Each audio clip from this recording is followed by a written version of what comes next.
Şagirdlər, bugünkü dərsimizdə maqnit sahəsi, amper qüvvəsi ətraflı yazı tələb olunan tapşırıqların izahına baxacaq. Birinci sualımızdan başlayaq. Bir induksiyası 1,2 Tesla olan bir cism maqnit sahəsi induksiya xətləri ilə 30 dərəcə buzaq altında yerləşən cəryanın düz naqili təsirlə amper qüvvəsi 2,4 Newtondur. Naqildən axan cəryan şiddəti 10 amper olarsa, naqilin aktiv hissəsinin uzunluğu. Amper qüvvəsinin düsturunu yazırıq. F amper bərabərdir IBL sinus alfa. Və bizə aktiv hissənin uzunluğunu istəyir. L də bərabərdir. F amper bölünsün IB sinus alfa. Bərabərdir. Amper qüvvəmiz 2,4-dür. Cəryan şiddətimiz 10-dur. Teslamız 1,2-dir. Vurulsun. Sinus alfamız da 2,1-dir. Yəni 1,2 ilə gedir 2 qalır. Eləyir 0,4 metr. Bunu da 40 cm olaraq yaza bilərik. Keçirik ikinci sualımıza. Bir cism maqnit sahəsində qüvvə xətlərinə perpendikular yerləşdirilmiş cəryanın düz naqilə təsir edən amper qüvvəsinin maqnit induksiyasına asılı qrafik verilmişdir. Naqilin aktiv hissəsinin uzunluğu 2 metr olarsa, naqilə cəryan şiddətini hesablayın. Perpendikular daxil olduğuna görə əvvəlcə amper qüvvəsinin düsturunu yazırıq IBL. Və biz amper qüvvəsini 80 Newton götürdükdə, onda induksiyamızı götürəcək 10 Tesla. Sonra da gəlir burada cəryan şiddətini hesablayacaq. I bərabərdir. F amper bölünsün BL. Bərabərdir. Amper qüvvəmizi 80 götürmüşdük. B-miz 10-dur. L-mizi də 2 verir. Bu da eləyəcək bizdən ötürü 4 amper. Doğru cavabımız 4 amperdir. Keçirik üçüncü sualımıza. Cəryanın naqillərə bir cins maqnit sahəsi tərəfindən təsir edən qüvvələrin modullarının nisbəti F1 bölünsün F2-ni hesablayın. Mən baxıram ki, bizim birinci naqilimiz maqnit sahəsinə perpendikular, ikinci naqilimiz isə müəyyən bucaq altında yerləşir. Bu qarşıdakı katetimiz L1-ə bərabərdir. Deməli, biz F amper 1-i bərabərdir, yazırıq IBL. Yəni, I1, BL1. Çünki perpendikular daxil olub, sinus alfamız 1-ə bərabər. F amper 2-ni isə yazacaq I2, B, L2 sinus alfa. Və bizə şərtdə I1 ilə I2-nin bir-birinə bərabər olduğunu bildirir. İndi gəlin davam edək. F2 üçün yazıram I2, B, L2 sinus alfa. Bərabərdir. I2-nin yerinə I1 yaza bilərik. B, L2-nin olduğu kimi saxlayıram, gəlirəm sinus alfa. Sinus alfa qarşıdakı katet bölünsün hipotenuzdur, yəni L2. Sinus alfanın yerinə L1 bölünsün L2 yazırıq. L2-lər ixtisar olunan qalar I1, B, L1. Artıq biz baxdıq ki, qüvvələrimiz bir-birinə bərabər. Qüvvələrimiz bir-birinə bərabər olduğuna görə qüvvələrin nisbəti nəyə bərabər olar? 1-ə bərabər olar. Doğru cavabımız 1. Növbəti sual, dördüncü sualımız. İnduksiyası B olan bir cism maqnit sahəsində L uzunluqlu cəryanın naqilə təsir edən amper qüvvəsi ağırlıq qüvvəsinə bərabərdir. Yəni, biz F amper bərabərdir MJ yazacaq. Deyir ki, naqilə təsir edən əvəzləyici qüvvə. Biz ağırlıq qüvvəsinin aşağıya doğru yönəldiyini bilirik, çəkməliyik bu qüvvəni. Və sol əl qaydasını tətbiq eləsək, nöqtələr olduğuna görə əlimizin üstü bizə baxacaq. 4 barmağımız sağa yönələcək, baş barmağımız o zaman aşağı yönəlir. Yəni, bizim amper qüvvəmiz də aşağı oldu.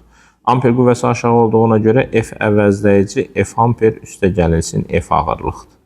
Və hər ikisi MJ olduğuna görə cavabımızı 2 MJ yazırıq. Əgər amperin qiymətini veribsə, əvəzləyici qüvvəni 2F amperdə yaza bilərik. İndi bizə ağırlıq verdiyinə görə, naqilin ağırlığı verildiyi, kütləsi verildiyinə görə 2 MJ olaraq götürəcək cavabımızı. Növbəti 5-ci sualımız deyir ki, cəryanlı P naqili M və N naqilləri tərəfindən təsir edən əvəzləyici amper qüvvəsinin istiqaməti göstərmişdir. M və N naqillərindəki cəryanın istiqaməti müəyyən edilir. Biz bilməliyik ki, eyni istiqamətdə axan cəryan bir-birini cəzb edir. Əks istiqamətdə axan, indi mən qısa yazıram, siz ətraflı yazacaqsınız. Əks istiqamətdə axan cəryanın naqillər isə bir-birini itələyir.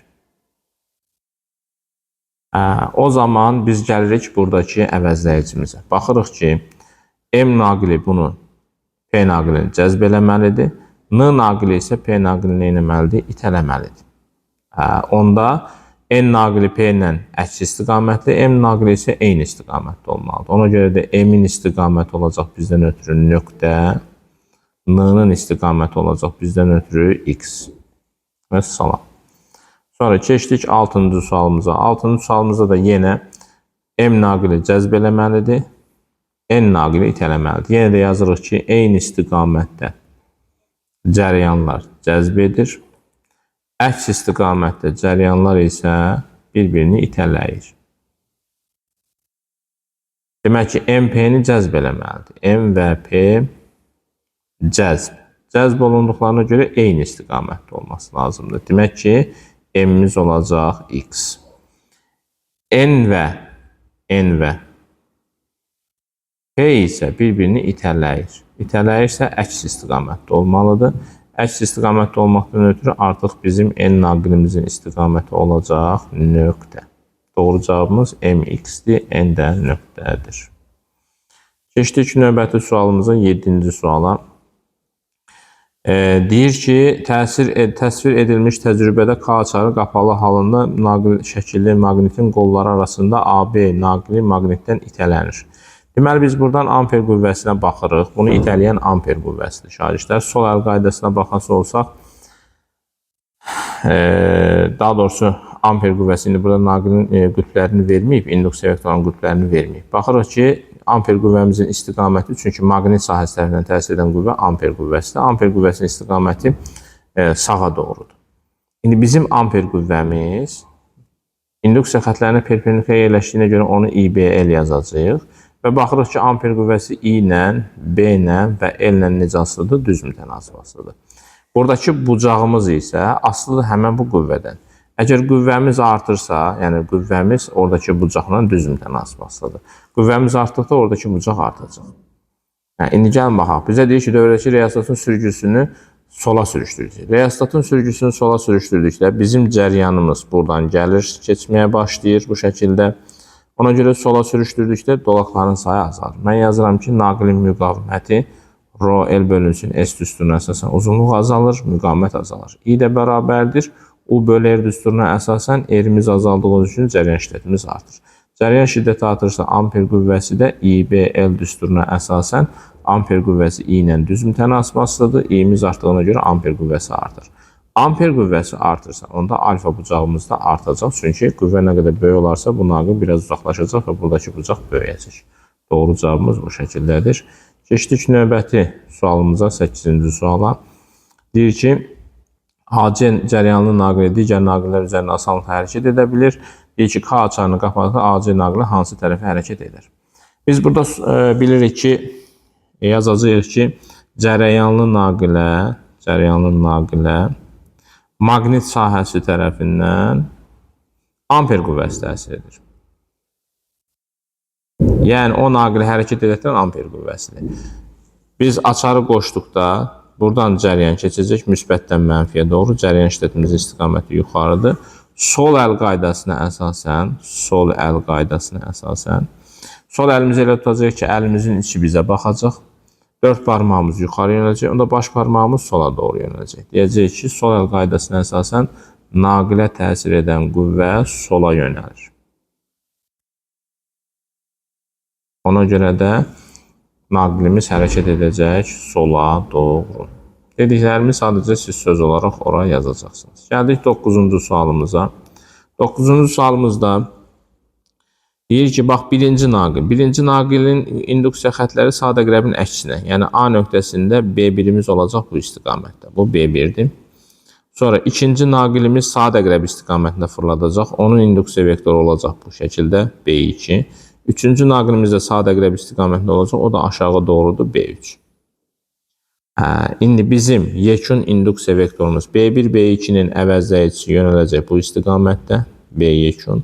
B yekunla B3-ün əvəzləyicisi isə yönələcək bu istiqamətdə. Yəni, bizdən yekunun istiqamətini çəkdirir. Yekun induksiya vektorunun istiqaməti olacaq bu. B ümumi yazıram. İndi gəldik modula. B1 ilə B2 eyni istiqamətdə olduğu üçün onların yekun qiymətləri olacaq B1 plus B2. Gəlirəm qiymətə, biri 10-dur, biri 20-dir, eləyir 30 milli Tesla. B3-ümüz isə bizdən ötürü 40 milli Tesladır. Və baxırıq ki, o naqillər bir-birinə necə yerləşib? Perpendikulyar. Perpendikulyar yerləşdiyinə görə B ümumimiz kök altında B3'ün kvadratı üstə gəlilsin B1 plus B2'nin kvadratı. O da bərabərdir. Kök altında 30'un kvadratı üstə gəlsin 40'ın kvadratı. O da eləyir 50 milli Tesla. İstiqamət olaraq bu şəkildə çəkəcəyik. Ədədi qiymət olaraq böyle hesablayacağıq. Gəldik 10-cu sualımıza. 10-cu sualımızda da yenə birinci naqil sadə qrəb istiqamətində fırlatdığına görə onun induksiyası var B1 bu istiqamətdədir. B1 bu istiqamətdədir. Sonra gəldik ikinci naqilə. İkinci naqil B2. B2 artıq sadə qrəb istiqamətdədir. Yönələcək bu istiqamətdə. I3 isə, yəni B3 isə sadə qrəbinin əksi istiqamətində. Sadə qrəbinin əksi istiqaməti yuxarı doğru olacaq. B3'ümüz də yönələcək bu istiqamətdə. İndi bizim B1 ilə B2 əks istiqamətdə yönəldi. Onların yekunu yönələcək bu istiqamətdə. B yekun. Onda B2 ilə B3 yenə də bir-birinə necə yerləşdi? Perpendikulyar. Bu şəkili çəkdik. Çəkdikdən sonra belə yazırıq. B yekun bərabərdir. B2 çıxılsın B1. O da bərabərdir. 50 çıxılsın 20 eləyəcək 30 milli Tesla. B3'ümüz isə bizdən ötürü elə 40 milli Tesla verilib. Artıq bizim B ümumimiz bərabərdir. Kök altında B3'ün kvadratı üstə gəlilsin B2 çıx B1'in kvadratı. O da bərabərdir. Kök altında 40'ın kvadratı üstə gəlilsin 30'un kvadratı. O da eləyir 50 milli Tesla. Gəldik istiqamət məsələsinə. İstiqamətimiz isə B3 ilə B yekunun arasından çıxacaq. Bax, B yekunumuz B ümumimizin istiqaməti olacaq bu. Bu şəkildə çəkməniz lazımdır. Belə, gəldik 11-ci sualımıza. 11-ci sualda bizə nə deyir? 11-ci sualda deyir ki, bərabər tərəfli üçbucağın təpələrində yerləşmiş cəryan naqillərdən birincisində axan cəryan və təsir edən amper qüvvələrin əvəzləyicisinin istiqaməti verilir. Deməli, bizi ikinci naqilimiz bir-birini cəzb eləyir, ikinci naqil birinci naqili cəzb eləyir, üçüncü naqil isə itələyir.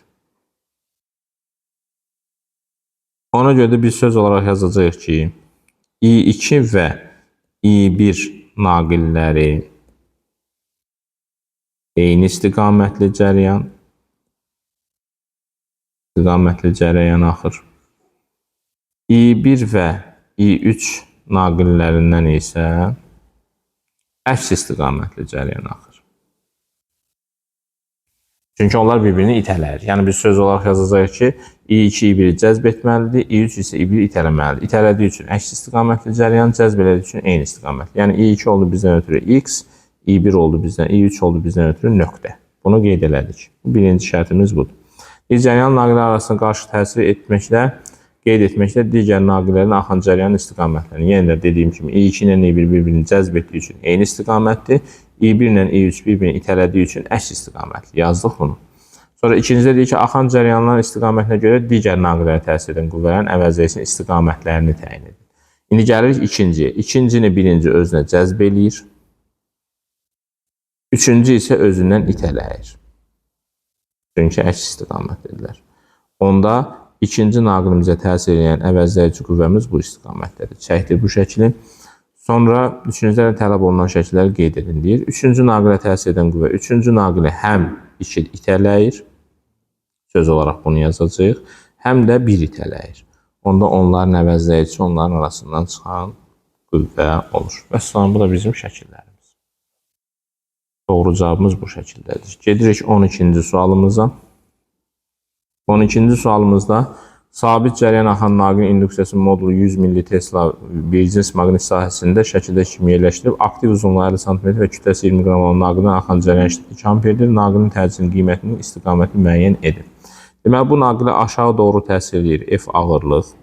Sol qaydasını tətbiq eləsək, sol əlimizi elə tutmalıyıq ki, əlimizin içi bizə baxsın, 4 barmağımız sağa yönəlsin, baş barmağımız yuxarı yönələcək. Demək ki, buna təsir edən amper qüvvəsi yönəldi yuxarı doğru. Biz bilirik ki, gəlin hesablayaq qiymətimizi. F ağırlıq bərabərdir mg'dir. M-imiz 0,2'dir. 20 qram olduğuna görə vurulsun 10. Elə də 0,2 newton. F amperi hesablayıram. F amperimizdə perpendikular yerləşdiyi üçün IBL'dir. O da bərabərdir 2 vurulsun 100 milli Teslamız 0,1'dir.